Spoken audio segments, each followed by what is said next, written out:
Hey, there we are. There we go. Hi. How are you? Great. How are you? Good. Can you see and hear okay? Yep. Perfect. Cool. Oh, that was good timing. We just had everyone start coming in. Good. Oh, good. Good. Awesome. It looks like you're in your studio. And we're both wearing hats. Yes. That's good. Hats are fun. Do you have what's on your hat? I can see the bill. It says Team Taco. What's that mean? It's a local gourmet taco company that I did a bunch of illustration work for. I got to draw skeletons holding giant tacos, and so they were part of an art show that I'm sort of in and sort of not in. But anyway, so I'm like apparently their favorite illustrator for local stuff. So I bought one of their hats. So, very cool. Yeah. Oh, that's amazing. Yeah. You've and you were just telling me you did artwork at the local comic shop, so it sounds like you get around a little bit. A little bit, yeah. I've not as much as I used to back, when illustration was the thing that I was going to do full time or whatever. But yeah.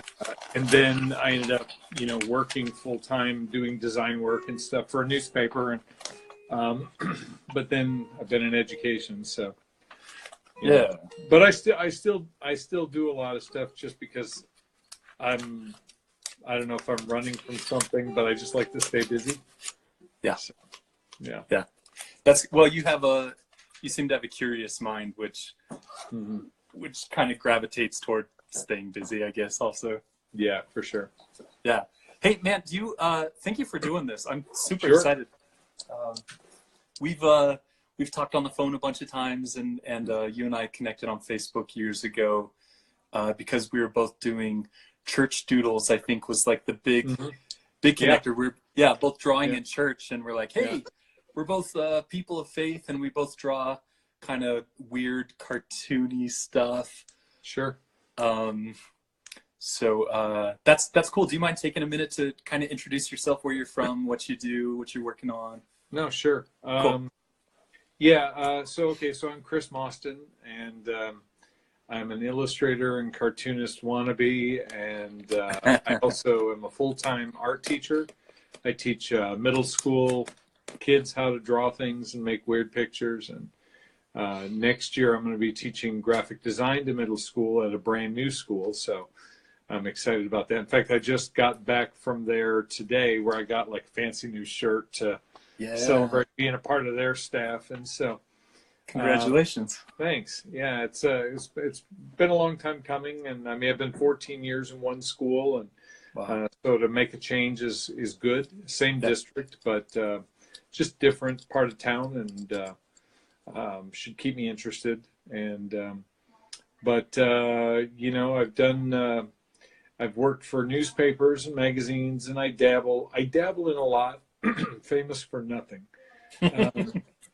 I was the lead designer for an app when the iPad first came out. There was a children's storybook app called Plug in the Paddywhacks. Okay. And I was the main designer for that. So I designed all the characters, created all the storyboards, and then a digital artist took my drawings and turned them into something that could be animated. So that was fun. And then recently, I mean, I still do stuff for local clients or anybody who will pay me money. Yeah. But my main thing is I'm working on my first, I don't know if I want to call it a graphic novel. I just prefer the term comic book. Yeah. I just like how simple that is. And, but I had some friends in New York, one in particular, who used to make fun of the fact that I lived in the Ozarks.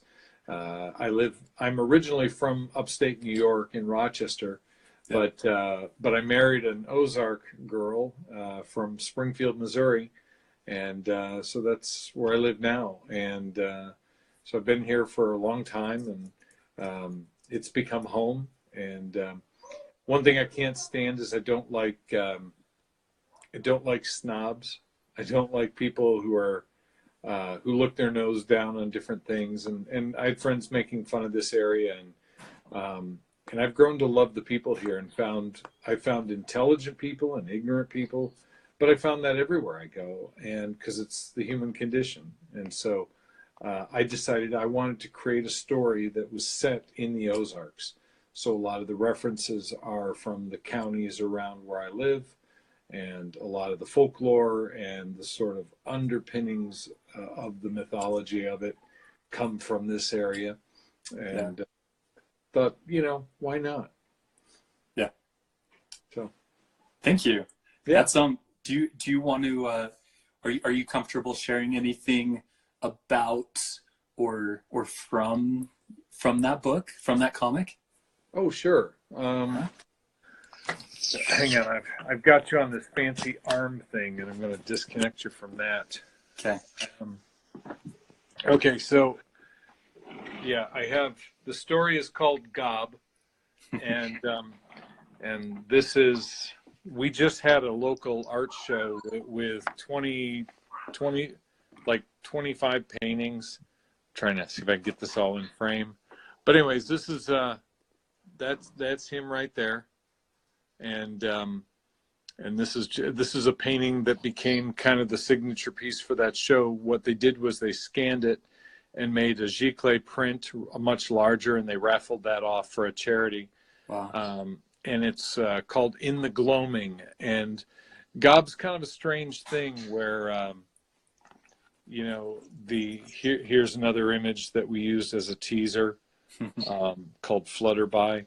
Butterflies are kind of all through the book.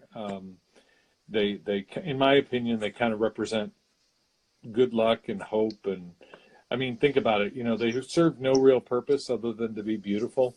And I guess you could argue that they're somebody's food, but I think it's interesting that God makes the food prep, or what do they talk about? Like how you show the food, is important. So I guess this is like his cilantro, it's just really a pretty little garnish. Oh, I gotcha. Yeah, nice. And so presentation, that kind of thing.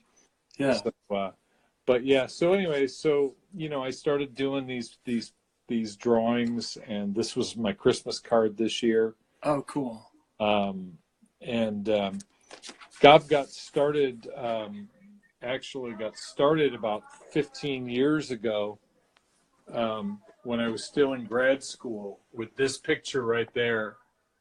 And I was kind of inspired by, he looks different, but I was kind of inspired by this cartoonist named Matt Brinkman, who did a book of these really weird creatures. And I thought, man, I love that. I want to draw a weird creature. So I drew that thing, and it sat in my flat files for about 13 years. And I found it and pulled it out. And I said, man, there's something to that. And I don't know what it is. Didn't have a story in mind. And then I went through and I created a story that, and I basically did the entire thing beginning to end. But it was like, as I drew it, I didn't know really how I wanted to do it. And so like his head gets drawn like 8 different ways. And I really hadn't like narrowed down. Gosh. This might be one of those things that ends up in like a bonus book someday.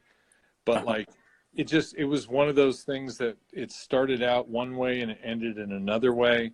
Wow. And so I kind of put that aside, and then I started another story, and that's been the one that I've been currently working on. There was I started writing. Oh wait, my camera flipped again. Okay, there it goes. There was like all these different ideas I had, and so I wrote this one story that I'm currently working on about Gob ending up in the land of the dead. And it's not like I'm writing the story. It's not a religious book, and it certainly doesn't tie to any of my personal beliefs about the afterlife. But it's it's just kind of a strange place. And I thought it would make a good story. And so a lot of Gob really started with the word gloaming, which is my favorite English word. And it's the 10 minutes or so before sunrise or before sunset. And I think about that word in terms of like our ancient ancestors and what those times mean to them. It's either complete hopefulness that the sun is back and they're still alive, or complete dread because they face the long hours of the night. And so that kind of weird, tense thing like gets my brain spinning. Yeah. And I thought, man, if I could do that in a story where it's a little bit of dread, it's a little bit of hopefulness and a lot of weird in the middle. Somebody asked me, how would you describe Gob? I said, if Bigfoot had a kid with Pee Wee Herman, that's kind of how I think of it. So. Yeah, I get that. Yeah. That's cool. I have to say for those watching, if you have a question, please feel free to throw it in the comments there. Yeah, Alexandra's saying that she loves some weirdness. Good. We got a bunch of weirdos in here. We need that. I've gotten spoiled because Chris has sent me a couple pages, and I'm kind of watching this unfold, and it's amazing. Oh, look at that!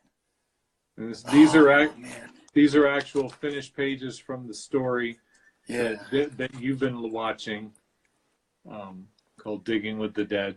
So good. And, I don't want to spoil too much. Yeah. But it's pretty neat. I like it. So.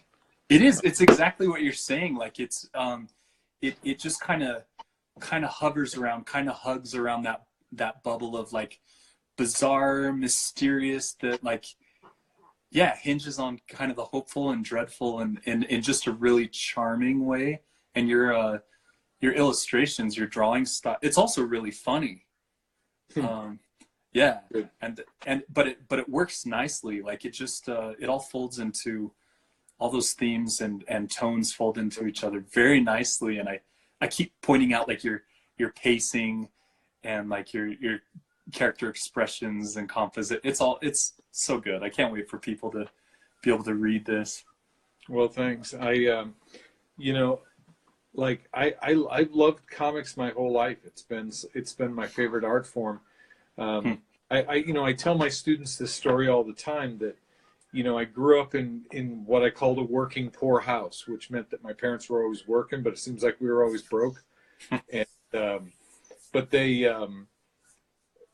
so we didn't go to museums and galleries. That wasn't part of my thing, but comics were, because, we go to the grocery store, and to get me to shut up in the cart, Mom would buy me a 25-cent, 35-cent comic. Yeah. And, and I remember spending my allowance, driving up to Star Market and going through the rack and pulling out the ones I wanted and grabbing some candy and sticking that in a bag and heading off to home. And, and that was the first thing I'd sit and meticulously try and copy what I was looking at. Although I didn't know at the time, that they were using brushes and stuff.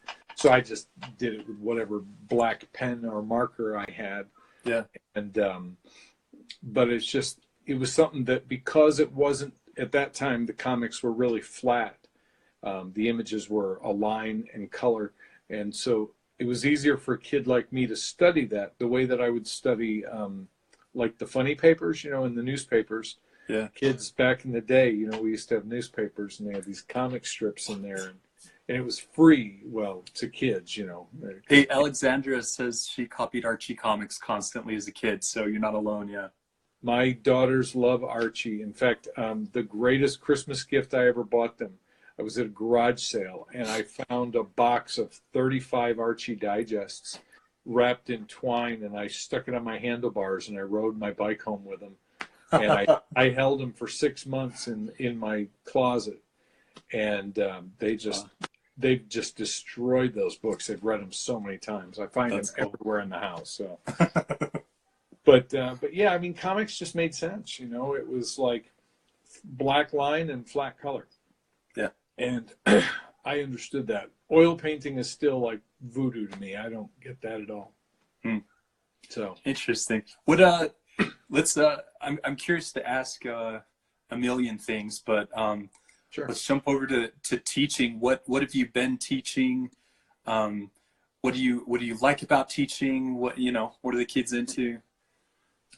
Right now, the kids are into Fortnite. That's it. I have thought about creating a Fortnite jar in my room so that every time I hear about it, see it, I get $1.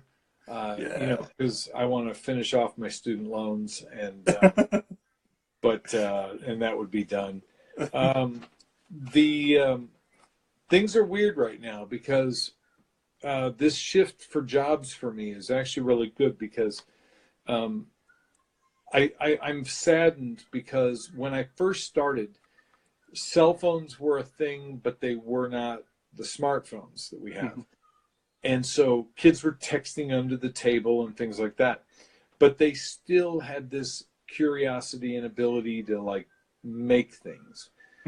Today, it feels like kids have lost that curiosity. And so it's really, I'm really pushing them to try and get them to make stuff and to realize if you don't make the line do a certain thing, it doesn't do a certain thing. There's no snap to grid on a pencil, you know. Yeah.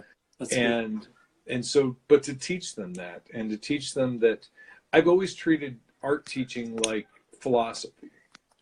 I just happen to use, I'm really a life coach that's teaching, using art to teach it. And so like, I'm using art to talk about the fact that it's okay to make mistakes.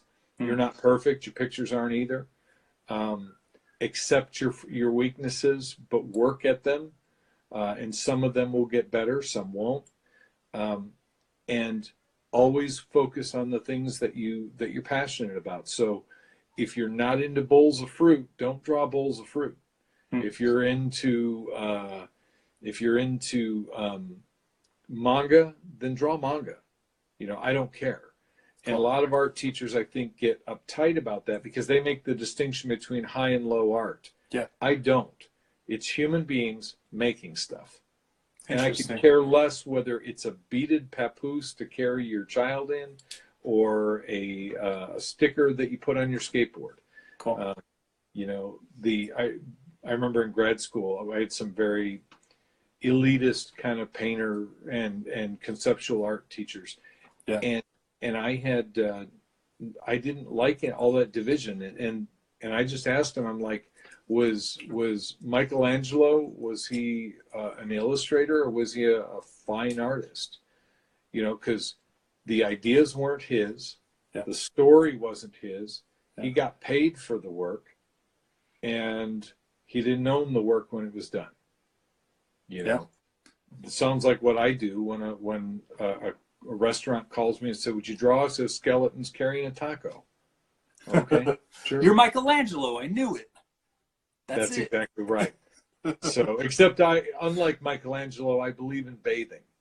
So he did not. So, thank heavens. Yeah. Yes. Yeah, my wife said that a lot. So, but that's awesome. Yeah.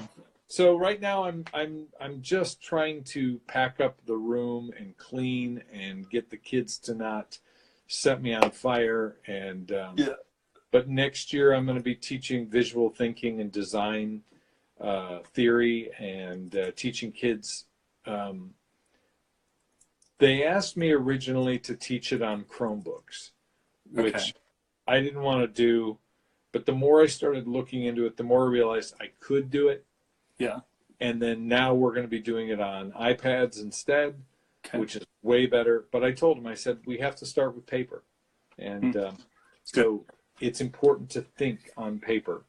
And then we go from there to something else, whether it's paint or pixels, I don't care.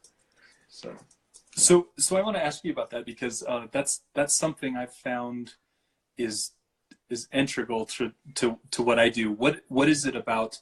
Why would you have them start on paper? Why would you torture them so? Yeah, instead of just jumping right in. You know, the trying to think of the best metaphor. Would you give a sixth grader a Stradivarius, violin, or would you go to the local music shop and rent one? I'd get this guy that I picked up for $80 at the pawn shop. Exactly right. Yeah. And my daughter plays violin. She's first chair in sixth grade, and she, but we rented one for a while and then bought her one. But it certainly wasn't, $85,000 Stradivarius. Right. And the thing is that until you learn how to, images, it's a language, right? I mean, really, making a picture is nothing more than a language. Yeah. And I have kids who say, Mr. Mostyn, I can't draw, which is complete and utter nonsense. I can't teach what I tend to refer to as the third eye, that sort of visionary thing, like you have a vision that you see and it turns into the cartoony things that you draw. I have a vision that I see and it turns into gob and other weird things. I can't teach that. That is the product of a life and everything you've ever absorbed and seen and experienced.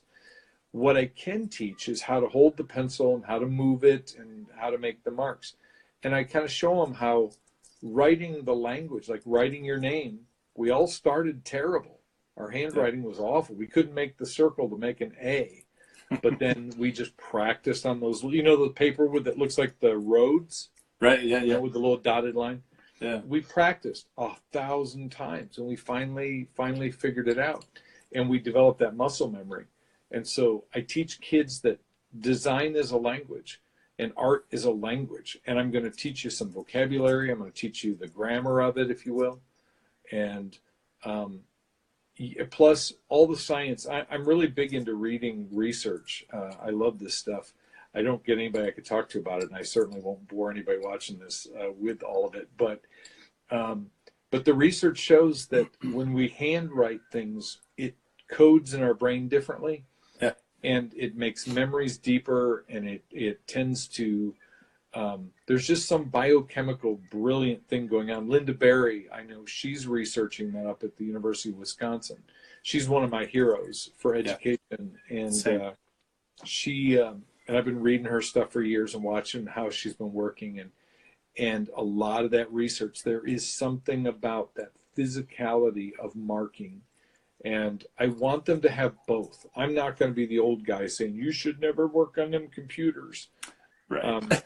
But you should also learn the pencil and paper.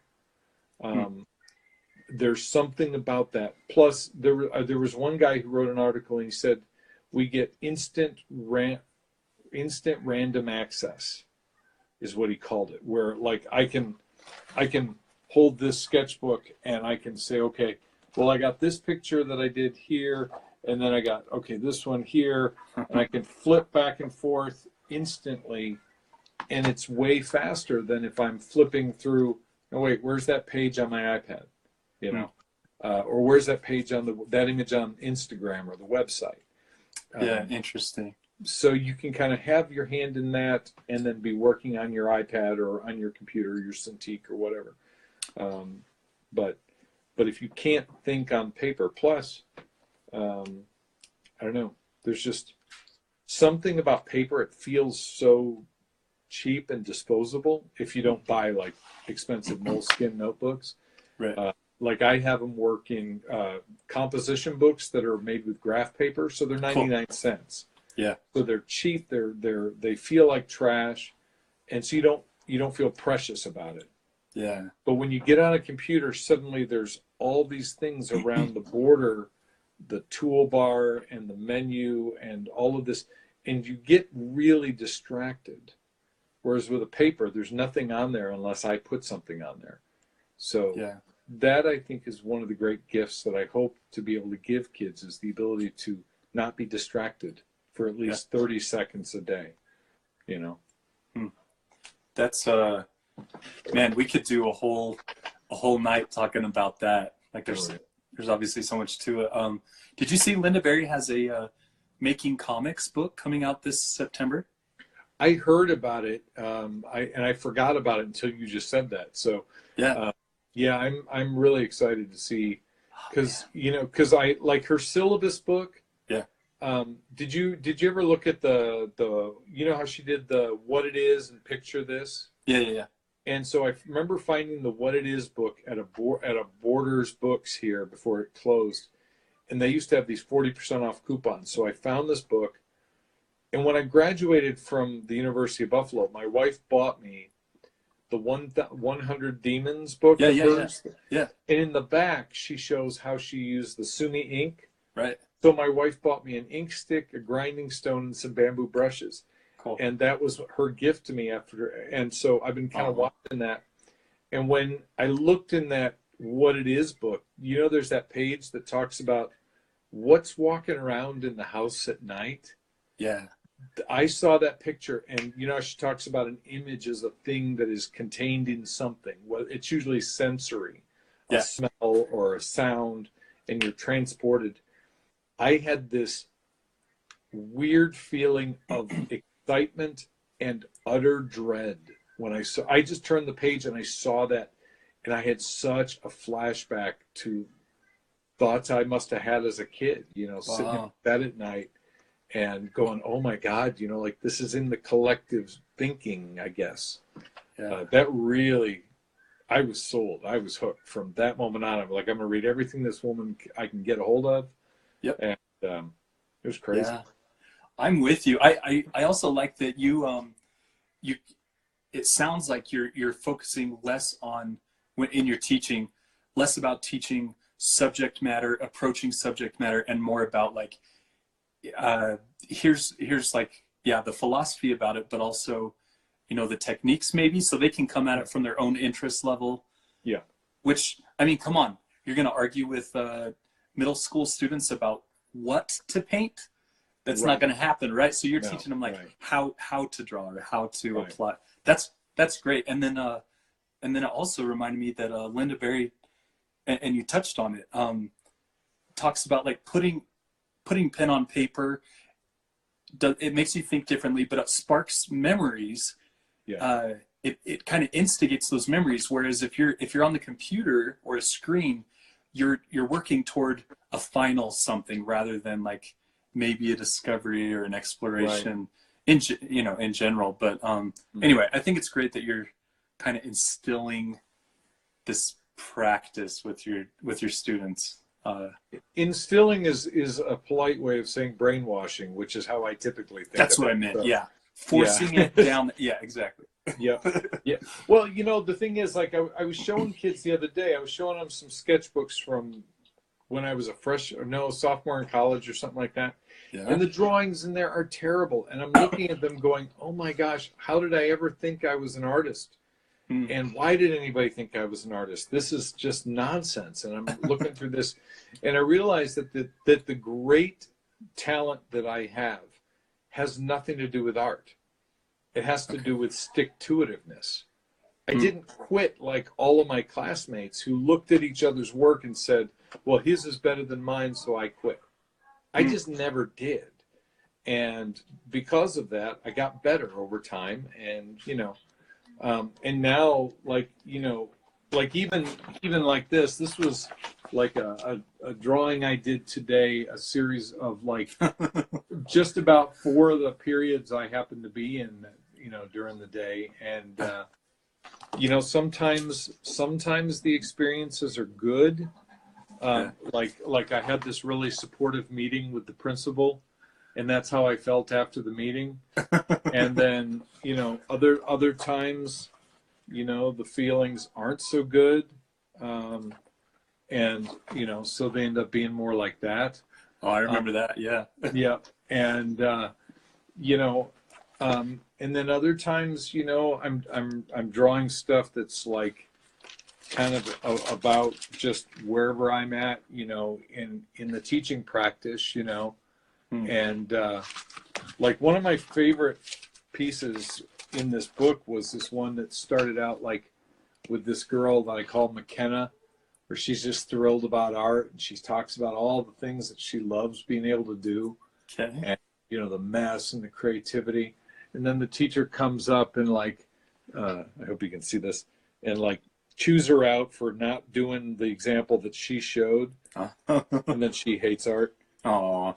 And I've thought about like having one of those companies that you send photos to print on coffee mugs, like World's Greatest Dad. Oh yeah. I want to have this and this, one on one side and one on the other, on a coffee mug, and then take it to school. And you know, it's I find that you know, honestly, for me, where this memory thing I think struck me was I was in grad school. My parents had gotten divorced while I was in college. Whoa. Chris, so sorry, can I interrupt 1 second? Please. I just want to tell you, the Simon Ferocious, I don't know who, he says, one of the best art teachers I've ever had. Must have had you. And then Regan Rue says, I went to MFAA with you, loved your journaling class. Yay. Just want to make sure you heard those. Oh, thank you. Hi, Reagan. And sorry, you're talking about your parents' divorce, and I'm like, no, hold on a sec. Yeah. Let's stop that. Let's no, MFAA was we call it MOFA. It's the Missouri Fine Arts Academy, and oh, cool. I don't get to do it this summer, but I'm hoping to do it next summer, and it's pretty intense. But yeah, so my parents split up, and my stepdad, I was away at college, and he left with the family photo albums, and I'd always meant to get back to the house and grab them before I left. It was just kind of a very tense time, and and I was really struck by the fact when I got married that I couldn't show my wife me as a kid. She was sharing all these photos of her. Yeah. And I had a printing professor said, he looked at me and he said, he stole your life. And he just basically just punched me right in the solar plexus. And I just like, I lost my breath for a moment, and I realized what a tectonic moment that was. And I think that my journals have always been about me controlling the keeping of memories. You know, like it's the one place like I'm like, okay, well, nobody's going to take these from me. And so I'm going to record stuff, and I'm going to keep those memories. And so when I'm in church, I'm writing. When I'm with my kids, I'm writing about them and drawing about them. And, you know, and my kids have been keeping sketchbooks since they were 3. I buy them one. And we have a rule in the house that when they're done, they give them to me. And I keep them. Cool. And when they leave home, I'm going to hand them a box of their life. Oh. And that's like a gift that I can give to them, you know. And they can go back from when they were 3 till they were 23. They can see the things that we all throw out, you know, because Dad's kind of obsessive like that. So no, that's an amazing gift. I think we've talked about Chris Ware, the cartoonist. Mm-hmm. Yeah, amazing. Yeah. He and one of his big things that he likes to harp on is and in his own life is just that memory is everything. Like if you've everything we've ever learned is based on something we learned prior to that. It's all memories. Once, you know, these poor people with Alzheimer that have forgotten things, you know, a big chunk of them is gone. It's gone. And a lot of Chris Ware's comics deal with memory, where they, you know, he has those great spreads where there's a central image and then all these panels that don't seem to have an order, but then when you go through, you see that they orbit a central idea, which is kind of like how memory works. It's not linear. He says it's not linear. Right. Yeah, exactly. So totally. I love that idea, and just how important memory is, and the fact that you can these drawings are like mnemonic devices to kind of crack open and say like, hey, remember this? Check this out. Like, that's a beautiful gift to give your children.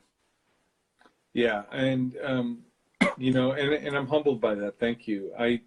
It was just one of those things that I wish somebody had done that for me. Like when I was a kid, I have a big rule. I have very few rules in my class when it comes to making art. I don't tell kids what to make because, you know, I got into art because I was a little rebellious, and I didn't want somebody telling me what to do in every aspect of my life. Sure. You know, I already had somebody telling me when to go to bed and when to clean up my room and what to do in math class. But in art, like I could do kind of my thing, and if I liked what you were offering, I could do that. And if I didn't, I could say, well, I'm going to go draw a monster stomping on a building. Yeah. And so I give that to them. But one of the things that I like to give is the ability to, to recognize the value in yourself, and it's your work. I can teach you techniques, and you're going to gravitate, like some kid will gravitate towards ceramics and another kid will gravitate towards printmaking. Yeah. And like, Reagan was talking about, journaling, and everybody is here, and we find those things that mean something to us. It's just a matter of, will adults get out of the way and let us? And I think that there's still a part of me, I think because I got married later in life and I had kids later in life, and because I teach middle school, I still, how you have that sort of permanent 20-something image of yourself? Yeah, right. That you think you look that way, you think till you get close in the mirror and you're like, where did all these come from? And, right, yeah. And then the camera, like, you think, yeah, I look good, and you click, and then it flips your image, and you're like, wait, that's what I look like? Yeah. But, but I think all those things, though, keep me, and I think because I still collect toys, and which I can show you some if you want. Yeah, I still collect toys, and I still collect comics, and I still, my whole life is revolved around basically kids stuff. I don't, because keeping a youthful mind. Yeah, I think so. And I think that, like I'm responsible, but maturity is overrated. I think it was it Lance Mountain, the skateboarder, said in the Bones Brigade documentary, I always envied skateboarders. It was the one physical skill I never really learned. I could never ollie. But I loved the skateboard stickers and the aesthetic of it all. Right. But he said that never be mature, always be responsible. And he felt like he was more responsible than everybody because he had a kid at the time when they were all skating. And but be responsible, but don't be mature. And I think it's a thing you have to turn on and off. Like, when you're at a funeral home, that's not the time to be, or you're at a wedding, that may not be the time for the whoopee cushion, but every other social event, whoopee cushions are totally bring accepted. it out. Yeah. So, hey, let's see those toys. Yeah, sure. So, all right, get you off my robot arm again. This is great. All right. So okay. So I have a couple of spots all over. Wow. I like smalls. So like I got this and I got to fix it. And I'm a big Star Wars fan, and so this belonged to a teacher friend of mine who had it in his science classroom for like 30 years, and he gave it to me when he retired, and so I'm digging that. Wow. And then like I got a Bigfoot up there, and I just all these like little. I'm really big on characters. I love characters and stories and designs, and so whenever I find myself, and the cheaper the better. Yeah. Like I think I paid like 50 cents for this little skeleton with a 13 guy. I don't know what that is, and that spits sparks out at her when you pick her up. And then I don't make, sometimes I group them by certain themes like Star Wars, but then I'll throw a Wolfman in. And then, little finger puppets. And, oh yeah. I love these these jiggler. I remember those, sure. Things, yeah. And somebody was reselling them. And then there's a cluster of like monsters, famous monsters. Oh, cool. And then I've got a couple of Star Trek Gorns.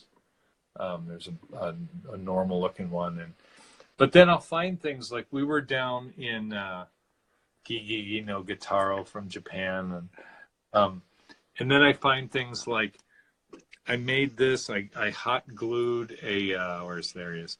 I found this head, and I found I stuck this giant head on there. I thought that was pretty fun. That's great.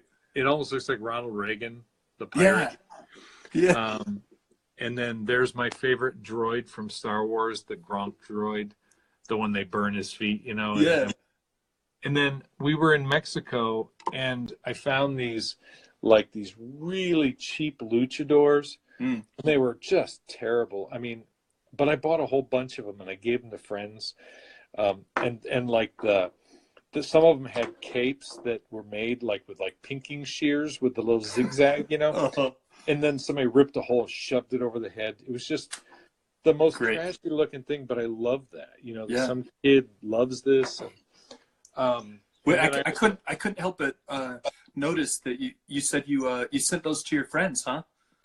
Yeah, I gave I had like 4 of them at the time, and 4 friends, yeah. Yeah, 4 friends at the time. Yeah. I don't think I knew you when I'm just kidding. I know. Now I feel so bad. I'm messing with you. No. Let's see some more. I'm going to send you a stick in a box. Then, like, I also have this thing about, like, Halloween records. Cool. Whenever I find them, I'll put them in a frame. Yeah. And these were, like, this one I listened to when I was a kid. It's got the most horrible stuff. Why? My mom bought this at a grocery store for me. Really? And my mother-in-law one time came over and she's like, "Why do you draw the things you draw?" And I handed her this and I handed her that. And I said, "That's why I draw what I draw," you know. Yeah, that'll do it. Right. But I just like that one I never had, but I like it now. And Cool. but then there's this little Mickey Mouse drawing, and I saw that guy, and after I started Gob, and I was like, man, it looks kind of like Gob. Yeah. Bad guy, and there's Popeye. I did That's yours. Yeah, that's the one I did for comics. Yeah. But yeah, so I like skeletons and monsters. What I can find, and That's great. Yeah. But one of my rules about toys and stuff is it's got to be cheap. Mm-hmm.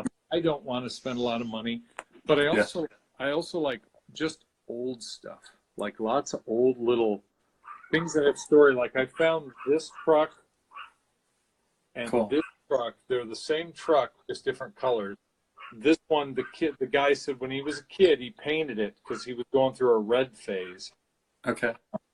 And I'm like, I'm going to do a watercolor of this one this summer, a little small watercolor. I also like to put things in jars. I find like bugs and seed pods. And wow. By the way, don't ever put these iridescent stink bug looking things. Well, it's like some kind of iridescent beetle, and I put it in a jar one time. Yeah. And I opened it up to throw it out, and it filled our apartment with the worst smell ever. Okay. We evacuated for a couple hours, so don't put bugs in jars that you don't know what they do. Jeez. And good advice. Yeah. And then it just got Pogos. Somebody just sent me a couple more, so I finally have the full set now. Rad. And then right behind that, Cthulhu. So that's good. And then one of my students knitted me this TARDIS. He made this one and an embroidery needle, and I just knocked over Bob Ross and some more guys. Wow. And then my Spider-Man. I that's not the original that I had when I was a kid, but he was my favorite. Still is. And I found him again, and I used to chew on his head as a kid. And then some girl at MOFA made me this. It might have been Reagan, I don't know. But anyways, she if there's a little there's a small bad word in it, but that's awesome. But this was a thing where I've got a little collection now of drawings that people have done of Gob for me. And kids have done like different Gob pictures. There's some probably in the drawer here, but just weird little things, and that they'll give me, and and I treasure them. I really do. I really. I don't know where it is. They may have left them or I may have put them in I think I have them in a folder. But my oldest daughter just came in the other day with this little scratch art thing, and it says, "Gob can fly," has a little hot air balloon. That's great. But that's the kind of thing that when I started seeing that stuff, I started realizing that maybe, oh, and I have one more set of toys. Let's see it. So yeah. Oh, so cool. Here, Bigfoots and Aquaman's. Oh, and this is a Mosasaurus tooth that I got. And then my mother-in-law got me a trilobite. It's a good size. And some kind of like cat skull, or I don't know what or a little possum. Maybe it was a raccoon skull. And then a crocodile, and then some old like 50s thing. And this was great. My mother-in-law, I had asked her for this Bigfoot for Christmas. Well, my mom tends to go a little nuts when she sees, like, so if I asked her for a pumpkin, she'd send me 85 things with pumpkins. Okay. So she finds this thing on eBay, and I've never heard of it. And it's like this, I don't know if you can see it real easy, but it's a little figure of Bigfoot. Yeah. But in the back is a poster of a movie Bigfoot that was done for the Sci-Fi Channel with Alice Cooper in it. Oh, okay. But he stuck a bunch of fake grass and a couple broken sticks in there. And I'm like, it was funny because when I saw it, I was like, what the heck is this? And it turned out to be like one of my favorite gifts from that year. That's awesome. One of my former students gave me this. So I have a crocodile eating another crocodile. And then there's like, I can't have a room that's like pristine. It's just got to get covered in stuff. Yeah. And so like my best friend Jesse, one of the first gifts he ever gave me was this picture he found in a flea market because he knows I like Frankenstein. Yeah. And there's my beautiful wife. When we were just youngsters. And this is my favorite of the Hostess cup food snack cake ads that were in the old comic books. This one had Batman and Robin fighting a mummy. And this image, I love the color in that. It's great.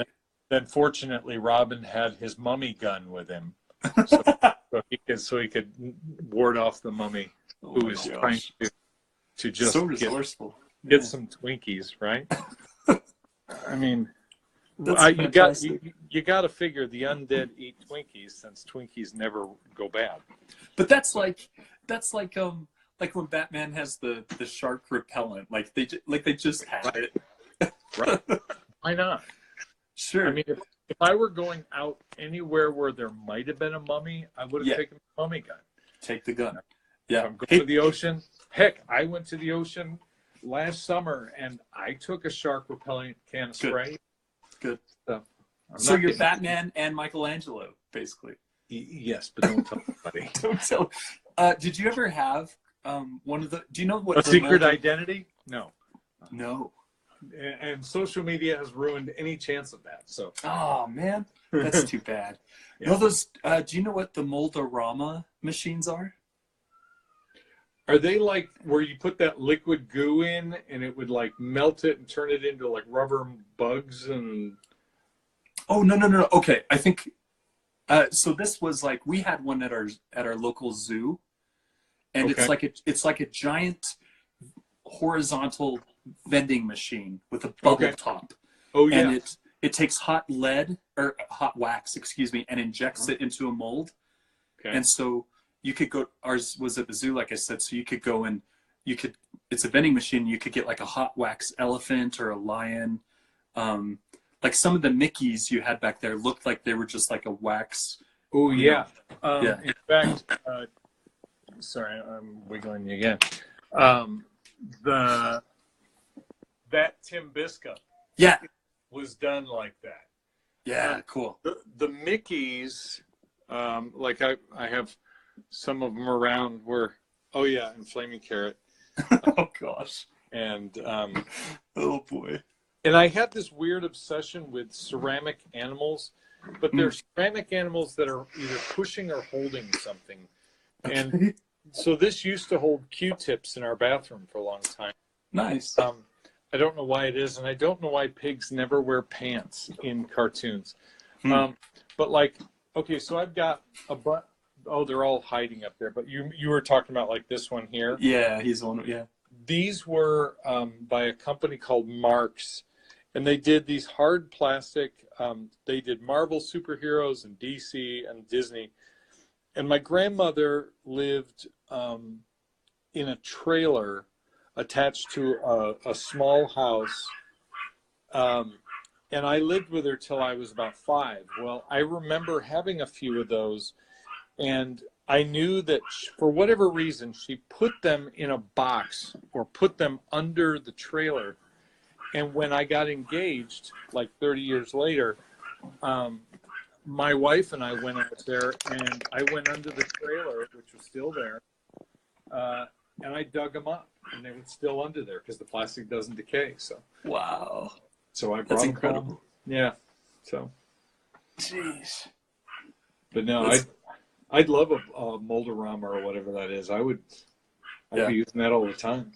There was I listened to some podcasts not too long ago where they were saying like the majority of them are still in working condition, even though they've been like officially decommissioned for decades.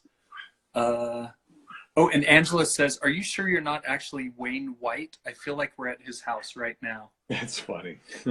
Wayne White's great. In fact, a local guy I know who's a motivational speaker for teens, he actually went to Wayne White's house, and Wayne got him started. He helped him do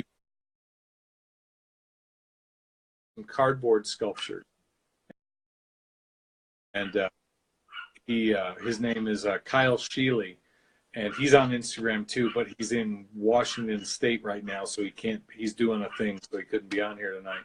But shout out to Kyle Scheele, who's just had his birthday. And he's making a gigantic cardboard Viking ship, and then people are sending him their regrets on a card, and he's putting them on the ship, and they're having a Viking funeral and setting it on fire for people. And Wow. it's a remarkable thing. So he did a small one for his birthday to say goodbye to his 20s, and then he decided to do this one for others. Wow. And so I thought that was great. What kind of dog is that in the back? Sorry about that. Oh, that's cool. She is a Morkie, a Maltese Yorkshire Terrier mix. Morkie. I just buy one for the name. That's great. She gets to say that. I mean, it sounds like a cute little fuzzy thing. That's what she is, yeah. Yeah, that's awesome. Yeah. Oh yeah. Sorry. No, we have a cat. That's okay. That's all I can do. But I can't afford the dog like any of the dogs I really would want to own, because they all take $1,000 to get their noses fixed and everything else. I tend to like animals that look like they've been punched in the face really hard, at birth, and so, Well, she was an expensive dog. I tend to get pets. Let's say my wife surprises me with pets, and that's just how it is. Nice. Our old cat used to surprise us with body parts. We would get bird heads and mammal butts. And it was always that combination. So we'd get a chipmunk's rear end or a cardinal's head. And I read somewhere that people used to think that they were just, I'm bringing you a present because I love you so much. Yeah. And what they think it really is how come you don't hunt? I'll show you how to do this. Oh. And they're trying to teach us how to hunt. I'm like, we have firearms and opposable thumbs. We're fine. We also have grocery stores. That's right. So we're good. That's right. Jeez. Yeah, get off our backs, cats. Right? It's Gosh. like that's what I need as a pet, to demand things of me. Seriously. If I wanted that, I would have had children. Oh wait, I had those. Wah, wah. Hey, are you what are you reading right now, or what have you read recently? Comics or philosophy or otherwise teaching?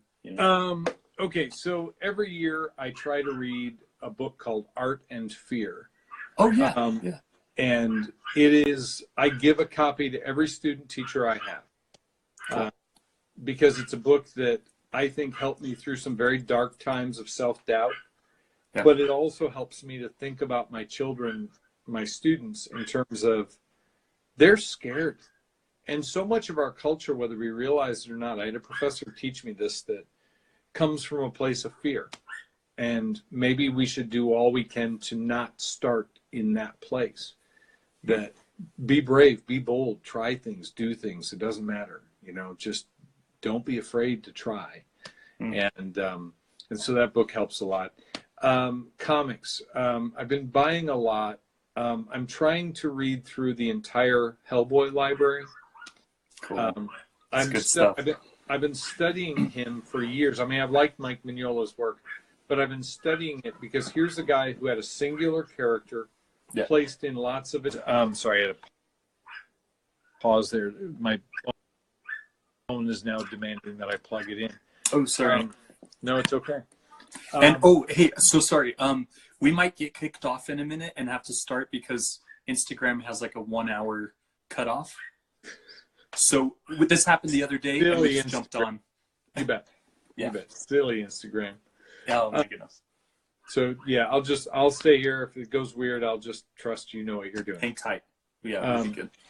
But so I've been reading through his stuff because he has a singular character that he takes on adventures and is building an entire universe around. And and that's what I wanted to do with Gob, albeit a different subject matter.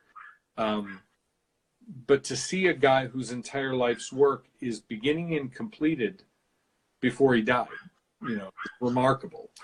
And so I've been reading that. Image has been killing it lately. Yeah. With so I'm a big fan of Black Hammer, the series Black Hammer, which is like an homage to Silver Age comics.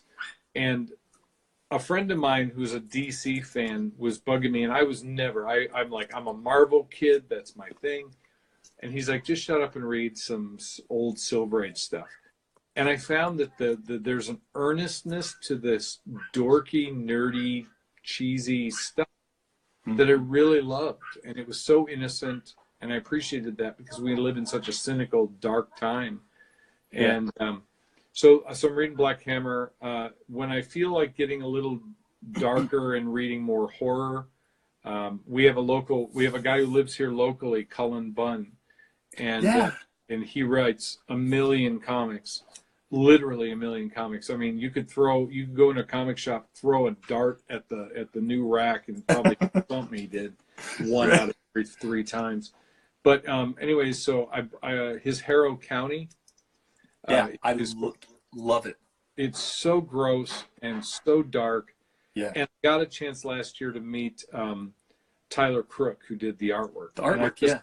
And I was working the con, so I was just kind of walking around. I ended up ignoring everybody and just sort of hovering over his table, watching what he did with watercolor and stealing ideas in terms of color and all that. And what else? Have you read the book Extremity?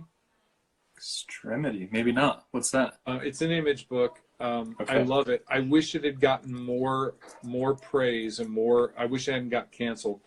I bought all the issues, and then I went recently. My favorite shop is going out of business, and so they're having a half off sale. So I went and bought the 2 trades. It's about this tribal community that lives on these floating islands, and the higher the island, the higher your status is. And so I've been nodding my head. I'm making nachos.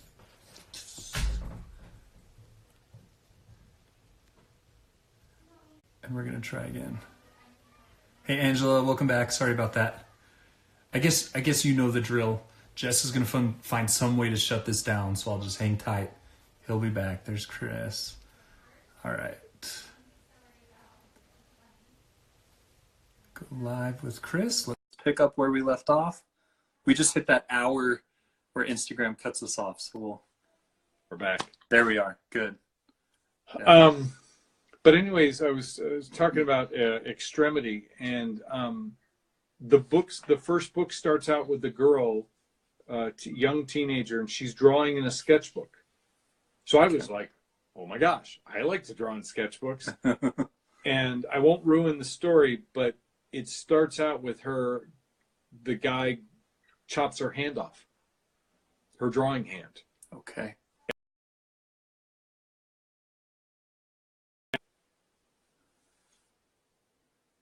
Who had recommended this story. And I said, subscribe me. Like I've never done that quickly. And I even wrote an email to the letters page, and which I never got any reply, but it was that moving that I was like, that's phenomenal. Wow. And I'm also a fan of a book called Ether, about the guy who did the art. I think he's a Spanish artist, but he did some guest illustrations for Black Hammer. Okay. He did the Sherlock Frankenstein offshoot. Oh, this is cool. I've got it pulled up. Yeah, this looks awesome. And but Ether is a story about this guy who's kind of like a homeless drunk, but he portals into this world which is completely not like ours, but there's a murder, and he's got to solve this murder of this key figure in their society. And it's very strange, and it's everything I love about, like, it looks like it was coated with M&M candy. Yeah. It's just bright. It's like Starburst breakfast cereal melted all over it.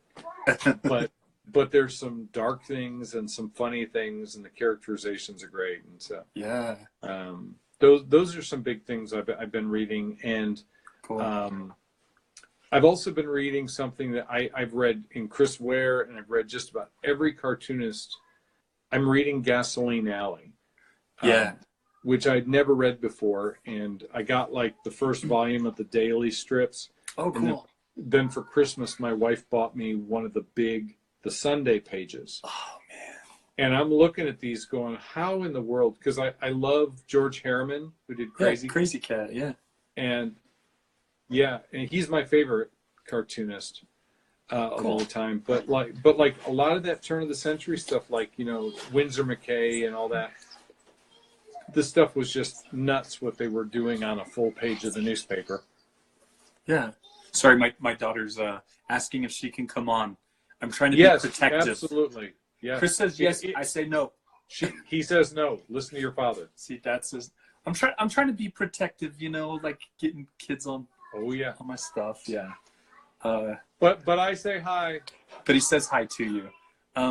Hey, are these Gasoline Alley comics at size, like the newspaper size? The big ones are like, they're big. Oh, man. So it's like this massive book. The other one that I got recently, I bought it. It was half off on Free Comic Book Day. Yeah. I went to buy the Mike Allred. He put out a big library edition. I love Madman. I have since college. And somebody else snagged the only one there. Darn and they had, and so I was like, So what I did get was they published IDW or Dark. I think it was IDW published It's 11 by 17, so it's the size of an actual comic page of Bernie Wrightson's original art. Oh, there's there's no full stories in it. Yeah. But it's stuff from Swamp Thing and from House of Mystery and Batman and the Phantom that he did. And he was one of my favorite artists. And I'm going through some of these and I'm going, okay, so there's these drawings. Hold on just a second. I must. You're getting. There are these drawings I was doing a few years ago, and I stopped. But I'm now going to be going back to doing some more of these. Okay. So this is like these big drawings, and I started doing things with the sky, where I did all this cross hatching. Yeah. And so this is a character that ended up in Gob, a much tamer version. But this was kind of, I was going through some real dark times, and I was trying to make a stand for what was right. And what is right is not always easy. So I drew this big picture, and he's riding his flaming Triceratops, who's got a little rosary here. And and then Skullbilly just doing his thing and charging into darkness. And but like all this like cross hatching. Yeah. And I saw it in one of the Bernie Wrightson pictures. Yeah. I was like, oh man, you're the reason I'm getting carpal tunnels. Thank you. So, wow. But so that was fun. That's really cool to see. Mm-hmm. Yeah, Bernie Wrightson.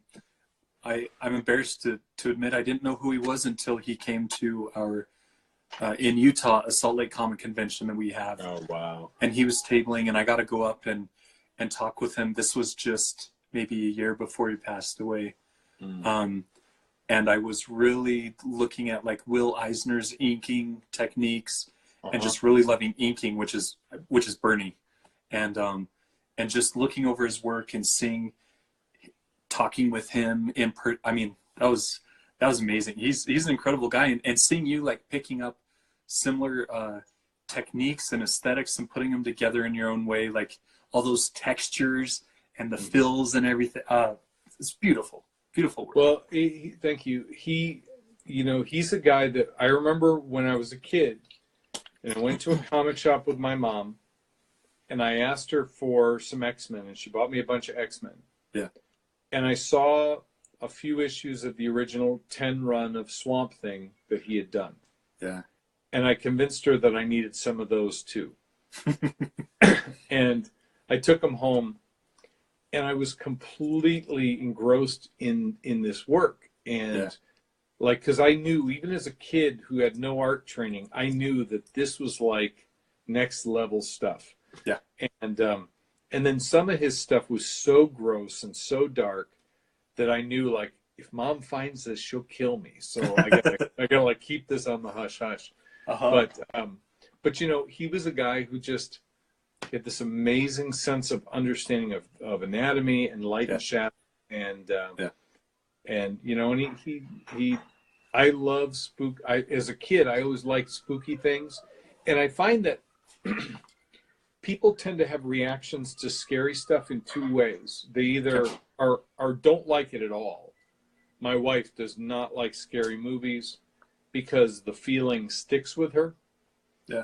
I love scary movies. Now, I'm not into blood and gore, but I like things that make me feel creeped out, because it allows me to have a release for the anxieties that I may have. And so when I see the creepy monster coming up out of the woods, I just totally love that. And like when I was a kid, my buddy and I saw the movie. It was on TV one night, and we saw it. And I went to his house the next day, and we both same time were like, "Did you see the movie last night?" And it was The Legend of Boggy Creek. And it was the original documentary. Right. Yeah. And that movie probably shaped Gob more than anything else. Okay. There was something about, and then I had a kid who came to my class one year.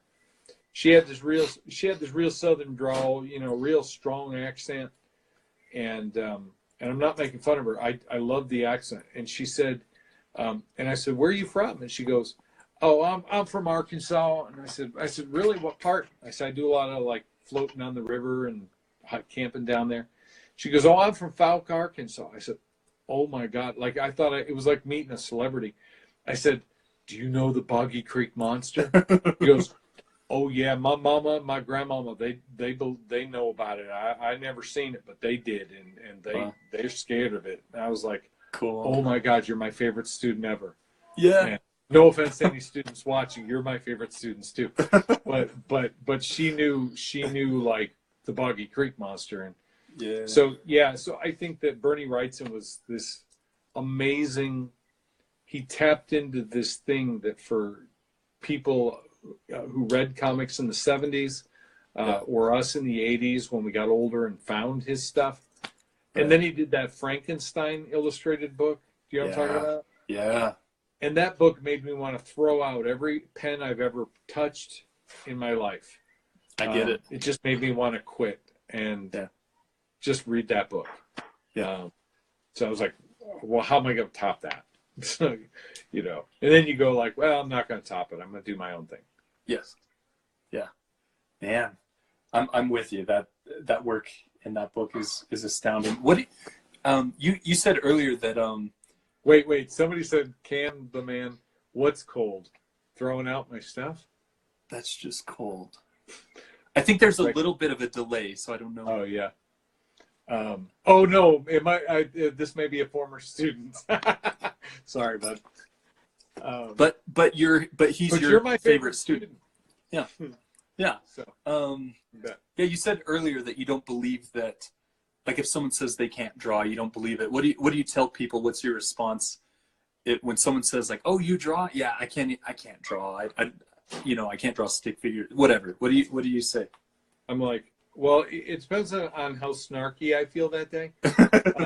Usually, sometimes if I'm nice that day, I just tell them, like, yeah, it's because you didn't have me as a teacher. Good.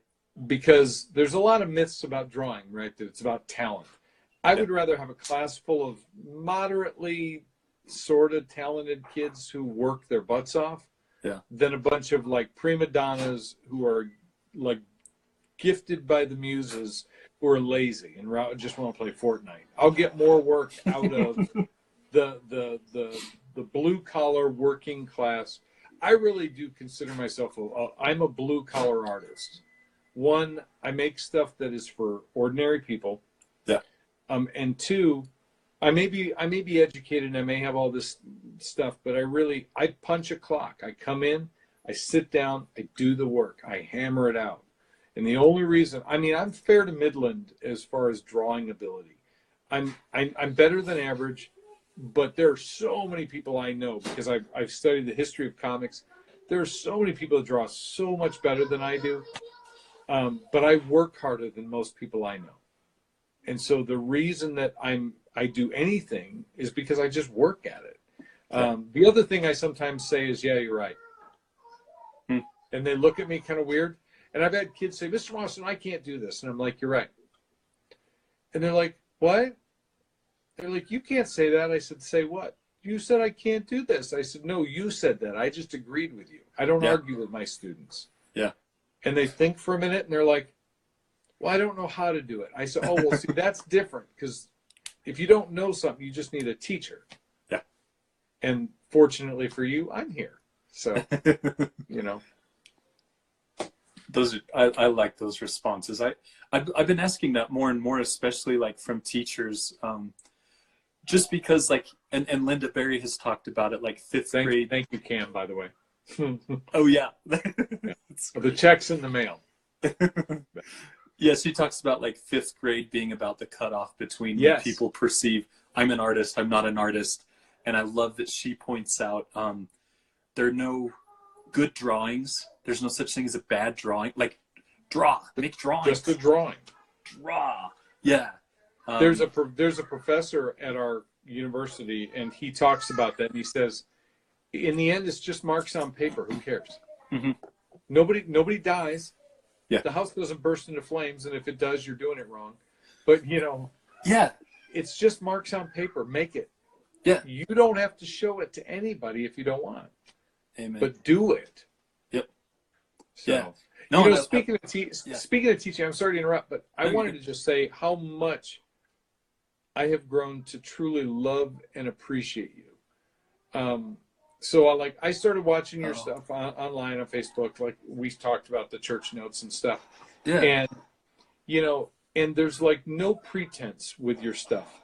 You draw, and it was funny because you started drawing these adventure characters recently where it was like, oh, he does have another bag of tools in there, like that he doesn't pull out all the time. Because you draw these funny little animals and these cute things dancing all over the place. And, and then I got your Let's Draw Comics book.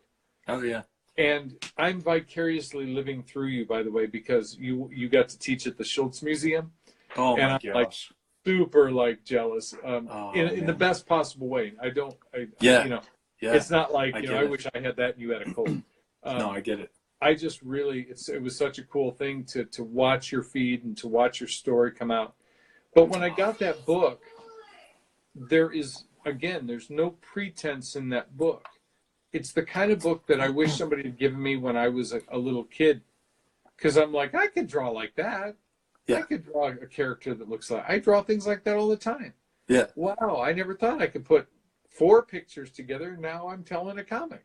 I don't know what it was, I always wanted to draw a comic, and you basically in that book just come out and say, well, here you go. Here's your invitation. Start. Yeah. And which is awesome. So thank you. Oh, I appreciate that. That means a lot to me, Chris. That's Thank you. coming to my class, by the way. That book is coming with me as one of my books that I want in my classroom library for kids to look at. So, Oh, thank you. Yeah, you bet. That's good to hear. Yeah, it doesn't show up in public libraries because they don't want the pages getting ripped out and drawn on because, you know, Nice. So seeing it in Yeah. schools is, that's where it belongs. That's good. Thank you. Yeah, no, not a problem. And, you know, and for me, I'm like, look, man, we'll just photocopy all the pages. Yeah. We'll photocopy them and just here, do this. And then Yeah. I'm going to send you home with a list of books your parents need to buy you. And this is on the list too, you know? So, You're great. you know, so yeah, it's good. I mean, kids got to have that. My thing is I don't even really care about whether kids are artists, and I tell them that from jump. I'm like, this is not a class for you to be a professional artist. Yeah. I want you to become a decent human being, and I want you to enjoy fiddling around and playing and making some stuff, you know, and you know, and because it's fun. Why not? Yeah. I think we downplay the value of fun and playing. Yep. And a lot of people have talked about playing, but I think fun is one of those emotions that we remember the negative emotions because they kind of code very deeply in us. But so we remember the bad times a lot. But fun, I think, is the opposite of that, right? Like if you can have kids do something that's enjoyable, that's fun, have some fun with them. You know, that I think that's why, you know, I start out my classes in the beginning of the year for the last 14 years. We'll talk about what we're going to do, what we're not going to do. And I said, okay, so like how many of you been in class and they talk about all these old artists, right? I said, right. I said, I'm not going to spend a lot of time on old dead white guys. They look at me like they get kind of shocked, and I'm like, I'm not offended. I'm white. It's okay. I said, but think about it. Name an artist. And they always name like Michelangelo or Leonardo. And I'm like, right, and all the other Ninja Turtles. I said, but what do they have in common? They're old, they're dead, and they're white. And they're dudes. I said, do girls make art? And they're like, yeah. Like, do people of color make art? And they're like, well, yeah. Like, do people all over the world make art? Yeah. Why aren't we talking about those people too? Yeah. Why don't we just talk about the fact that human beings make stuff? We're the only species that does. You know, like that just makes things just to make things, or makes things just to make things pretty. Like animals do it because they want to survive or mate. That's it. Or get food. Like those, it's all the survival instincts. But we mastered survival pretty quickly with our thumbs and our brains. Yeah. So we were like, well, now what are we going to do? I don't know. Well, let's make a picture on the wall. Mom will be angry at us, but it'll be worth it, you know? So I don't know. It just feels like that's the one thing that separates humans in a lot of ways from animals. Yeah. And so why aren't we spending more time focusing on it? You know? Because I feel like I don't teach a subject. I teach humans. You know, I love that. Oh, I love that so much, and especially thinking too. It's middle school that you teach, right? Yes. The age, yeah. I mean, I can remember being middle school, and everyone I've talked with. Oh, we got one. Can you read that? One of my high school art teachers mentioned one time that at some point in a person's life, someone or some idea came along, broke their purple crayon. The purple crayon is confidence and creativity. That's why it's important to have art teachers like you who can tell students that they can do it, they can create, and be free about it. Yeah, for sure. Oh, I appreciate that, the Simon Ferocious. No, I mean, that's totally true. And I mean, that's like that comic I showed, you know, of the girl, you know, who hates art, you know, because I can't tell you how many times I've met people who they hate art, not because they hate art, but because, you know, some teacher, it's like, why do kids hate reading? Because we make them read Shakespeare. Right. I'm sorry. I like Shakespeare, but I'm an old man now. Yeah. And I can appreciate it. Yeah. But even as a person who can appreciate Shakespeare, I don't really like to read Shakespeare. It's too much work. I'd rather watch The Lion King and get the same story. But you know, to me, it's. I hated reading until I was a senior in college, and a friend of mine told me, "You need to read Catcher in the Rye," and I told him, "You need to suck an egg. I'm not reading a book. I'm not reading Catcher in the Rye." He goes, "Just shut up and read the book, or I'm going to come kick you." I said, "Okay, fine." So I went and I bought it out just to prove him wrong. Okay. I read it in a week, and I fell in love because it was about a boy who had failed at everything. Even the one thing he thought that, hi, Matt's artwork. He's an artist friend of mine. You guys should follow him on Instagram. Yeah, I like his picture. That's great. You know, like, it was about a guy who was a failure at everything. He was kicked out of boarding school. And here he was. The one thing he thought he would do was from a line in a poem, when a body meets a body in the rye. And he's talking to his younger sister when he comes home in the middle of the night, tells her this, and he says, "I always read that poem, you know, like when a body catches a body in the rye, and I always pictured myself in a field of rye, and all these children playing ball, and they're having a wonderful time, and they're so happy. But one of them gets a little too close to a cliff's edge, and I catch the body, and I put them back so they're safe." And she goes, "You idiot, that's not what it says. It says when a body meets a body." So even the thing that he thought he had for certain wasn't. And that's exactly where I was at that point in my life at the end of college, feeling like a complete failure. And then I realized there's other books out there that speak to the things I care about and that I feel. And I think that art's the same way. Like, if a kid likes manga, why is that not art? Why is Michelangelo? I didn't like Michelangelo until I was in college. Yeah. Like, I didn't know Michelangelo. Why is Fortnite not art? Now, just because I don't play it, so what? You know, the design work that's put into that, there's something to it. Yeah. Why is, you know, whatever it is kids like, you know, I like skateboard stickers. I've covered the side of my flat files in them, you know, and it's just, that was art. So why not let kids have that, you know? That seems to be a theme that you and I both share, as far as there's what you say in a picture, and then there's how you say it. And I like that the focus for teaching is on how you say it, because like like you're saying, if you take these kids and put them in front of a bowl of fruit and tell them to paint, they might not be able to relate to it. They might not get excited about it. Why would they want to paint? Now it's work. Now it's reading Catcher in the Rye because you have to read Shakespeare. But if you approach it from, giving them a choice of subject matter, of content, and then circling around with the techniques, the approach, the philosophy. I don't know. I'm just all for it. You're obviously a fantastic teacher, and I'm glad that these kids have you. Well, thank you. I'm 100% on board with you. I think that if a kid wants to become a professional artist, they've got a long slog ahead of them. They'll figure it out. They'll gather to themselves the skills they need. I just want to help people to fall in love with it. Good. And to see that it's fun and it's enjoyable. And I know that, kids will tell me things like, "Mr. Mostyn, I'm bored. I don't like this." I said, and I tell them, "Choose better." And they're like, "What do you mean?" I said, "Well, who chose what you're drawing?" "Well, I did." "Well, who chose which materials to use?" "Well, I did." I said, "So it's your fault. Choose better and you won't be bored."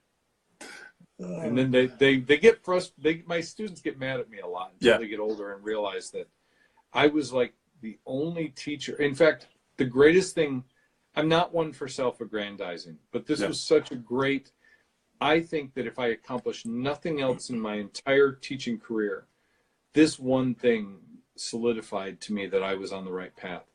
I had a student teacher who came back and said that he met a kid who had me in class in the old school. Okay. He said to me, he told him to tell me that Mr. Mostyn's class was the only class I ever had in 12 years of public school that ever said that my ideas were as important as his. And I thought to myself, what are we teaching kids then? You know, the only difference between art and fear has a quote that says, "We're all merely travelers separated only by the time that we've traveled down the path." So the only difference between me and junior in my class is about 30 years. Yeah. You know, and so my job is to kind of call them on the walkie-talkies or the cell phones nowadays and be like, hey kids, watch out for mile marker 38. There's a bear there. Or That's good. mile marker 50, there's a scenic overlook. Make sure you stop and take the time. You know, that's our job as adults, right? Whether, you know, with your kids, you know, that's what we do for our children too. Yeah. You know, is we're just kind of saying, hey guys, check out this cool thing Dad saw. Yeah. You know? Well, and I also wonder how much of that is not even teachers, I don't know, having some kind of ego involved that's like scaring kids, but just that the fact that they don't say, that they don't give permission just outright to pursue your own ideas, or just say flat out, like, your ideas are important. We're going to explore them together. Like, you know, that well, I think that, you know, there are, okay, I'm going to step on some toes here. So, but watch out, guys. I've never shied away from being opinionated about teaching. There, in my opinion, there are two types of teachers. There are curriculum-centered teachers. These are teachers who have an agenda that they want to get through. They've got 20 points they need to make sure they cover before the end of the semester. And when they get it done, ta-da, I've succeeded. Then there are student-centered teachers who are like, I could care less about what we're supposed to cover. We're making art, so that connects to some standard, and I could probably go find it and lock it together. But ultimately, I'm just interested in you as a human being.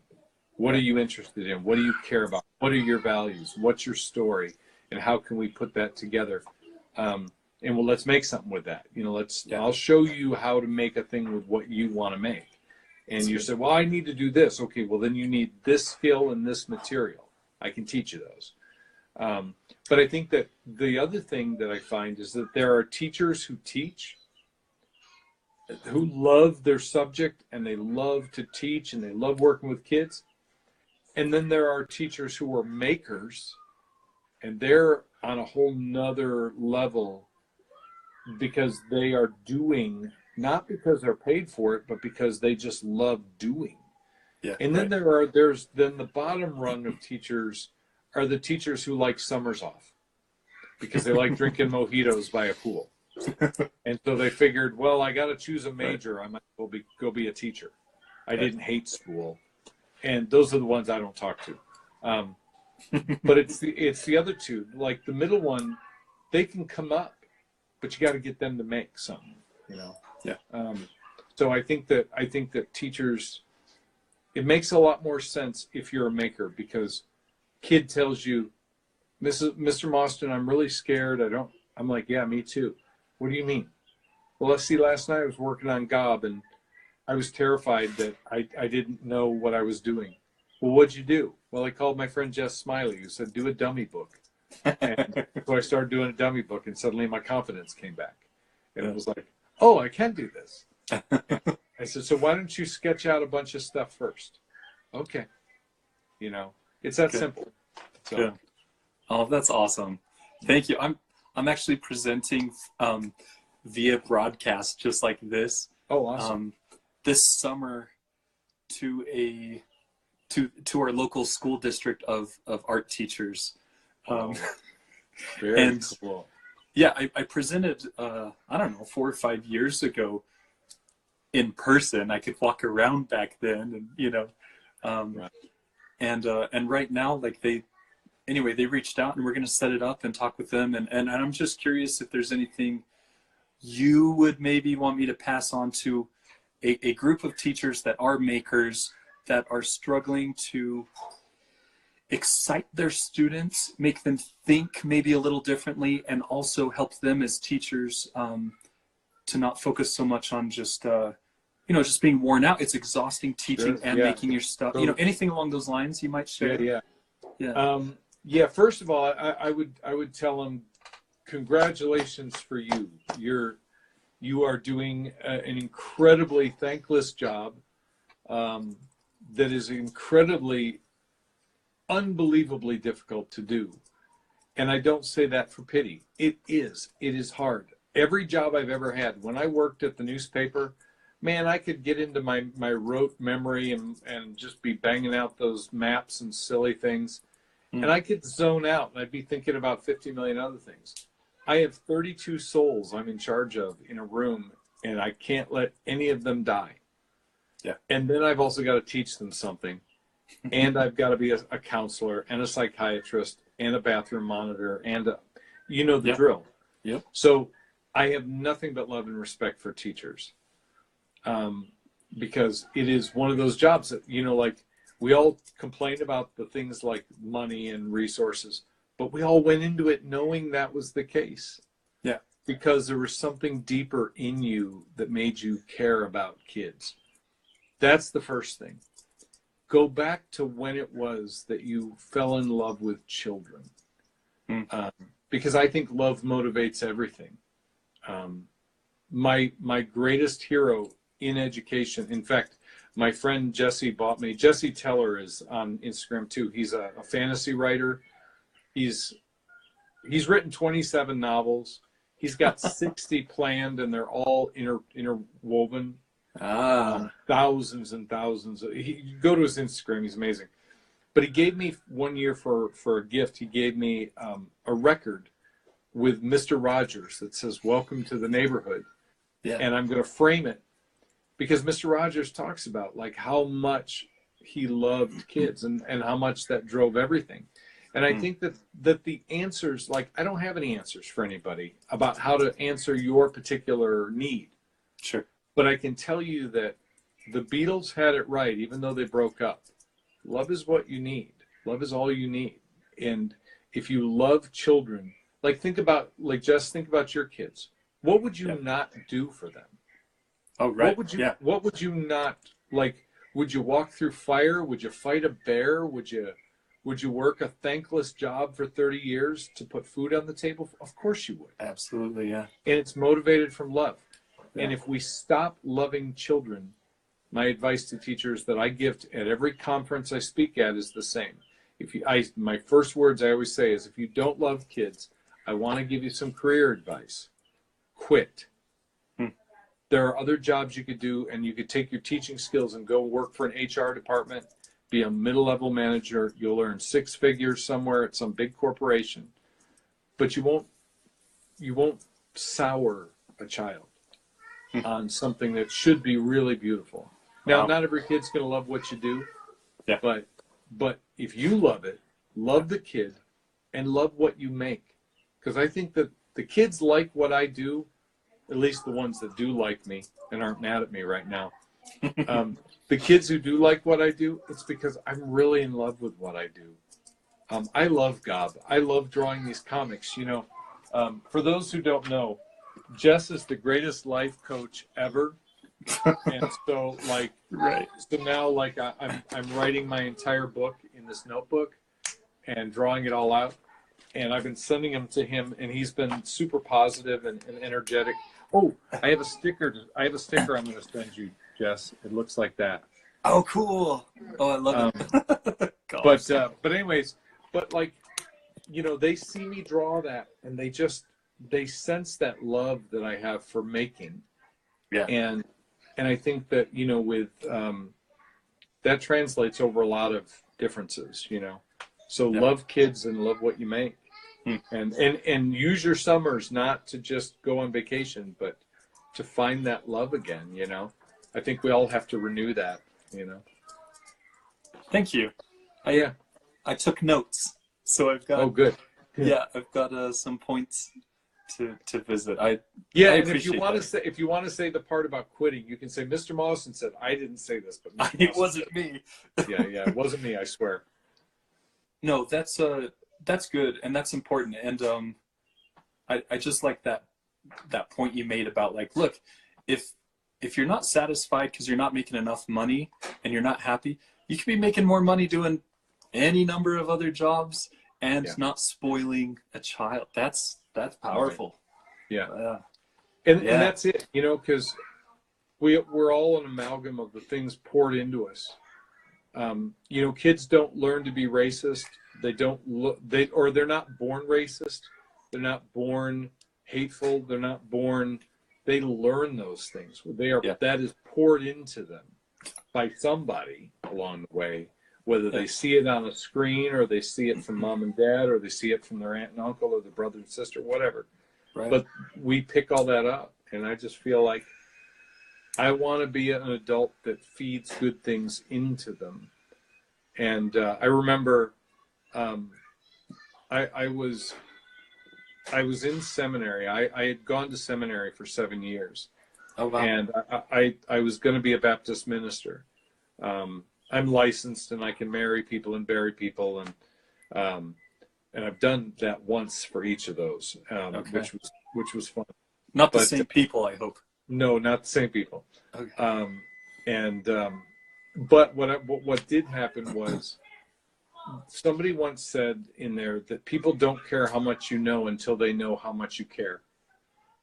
And that has stuck with me. And I've been doing some research the way Lynda Barry does, that I think that the secret to teaching is not so much all the dry pedagogical approaches. No, I really think it has to do with having an emotional experience.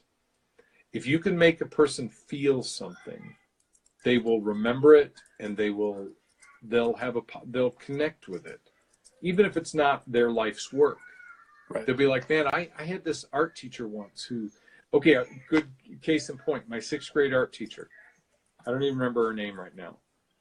I was cleaning up at the end of class and I opened the cabinet and I put some stuff away and I looked in there and she had these packs like this thick, like a ream of copy paper thick, of drawing paper. It wasn't copy paper. It was nice white sulfite drawing paper. Yeah. Now, I'm a kid who, I would draw on copy paper and whatever junky paper my parents could afford. Right. Here was this nice drawing paper, and it was bigger than like a 10. It was like, maybe 9 by 12 or whatever. And I said, oh my gosh, look at all this paper. She said, take a pack. And my eyes kind of bugged out, and I was like, what? She said, take a pack home.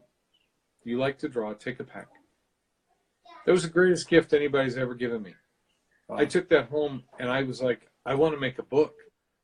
I remember thinking I was going to create a whole book of perfect drawings. I had no idea what I was doing, and I didn't make a book at that time. But that made such an indelible impression because somebody saw in me something, gave me something I couldn't afford, and made that connection. Like, oh my! And here I am today. I've been in galleries around the country and in Germany. I was at the San Diego Comic-Con 25th or 20th anniversary. They had an art show and they invited 100 artists, and I was one of them. Cool. It's like I've gotten to do all that because my 6th grade teacher handed me a pack of free paper. Yeah. She has no idea. Wow. So make people feel things. It's powerful stuff. Chris, you're the best, man. It's so good to talk with you and see you. We've talked on the phone, but to see you, this is great. And I'm good looking too, so I'm easy on the eyes. I very, like to tell very my wife good looking. Yeah. No, I just appreciate all your time and thought. Obviously, you're not in it for yourself, and obviously you see that. I don't know. I guess we're all in it together, and I just appreciate. I'm not even in your class. Not a lot of us aren't in your classes, but we can all feel better about ourselves just listening to you and just feeling a little more reinvigorated, and I appreciate that. And you can totally see it in your work, like it's alive, and it's juicy. I love that. It's juicy. It's organic. I like that. Yeah, it's not dried out. I like stuff that has juice in it. It's squishy. Yeah. That's why I like bulldogs. I just want to. I want to squeeze them, and they're so juicy looking. Oh man, yeah. Simon says chats like this make me so happy. Thank you, gentlemen, for being so cool. We are pretty cool. Look at these glasses. We are twinners. I know. How about that? Totally. We're so cool, man. Right. Chris, I am the coolest guy in bifocals I know. Yeah, you bet. So, Well, and you're the coolest guy in bifocals that I know. So how about that? well, hey, how about that? That's good stuff. Where can people find you? How can they get involved in what you're doing? Where can they send money? Yeah, I like the sound of that.